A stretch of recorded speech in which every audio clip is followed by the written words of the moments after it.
দেখো সকালবেলা যদি হাতে একদমই সময় না থাকে তাহলে খুব তাড়াতাড়ি ঝটপট এই রেসিপিটা কিন্তু বানিয়ে নিতে পারো।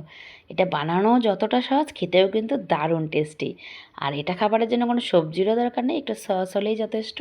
শুধু একটু আটা ডিম থাকলেই হয়ে যাবে। তো চলো রেসিপিটা একবার দেখে নিই।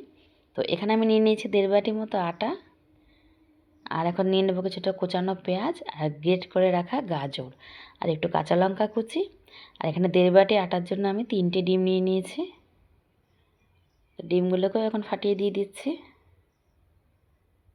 আর এখন এতে দিয়ে দেবো পরিমাণ মতো কিছুটা নুন আর একটু জল দিয়ে দিচ্ছি। দিয়ে এখন ব্যাটারটাকে রেডি করে নেব।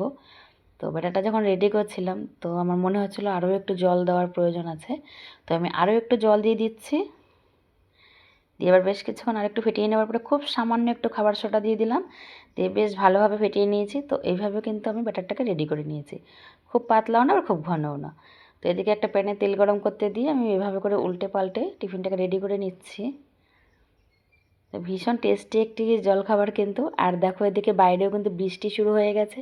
তো বাইরে এরকম ঝিরঝির বৃষ্টি হচ্ছে আর ঘরে এরকম একটা মুখরোচক জলখাবার, দারুণ কিন্তু হয়েছিল। তো এইভাবে করে প্রত্যেকটা টিফিন আমি রেডি করে নিয়েছি। তোমরা চাইলে অবশ্যই একবার ট্রাই করবে, খেতে কিন্তু দারুণ লাগে। শুধু একটু সস দিয়েই খাওয়া হয়ে যাবে, কোনো রকম সবজি বানানোরও কোনো ঝামেলা নেই, খুব তাড়াতাড়ি হয়ে যায়। আর দেখো আমার রেসিপিগুলো যদি তোমাদের ভালো লাগে সবাই কিন্তু পাশে থাকবে। দেখা হবে পরের ভিডিওতে। টাটা।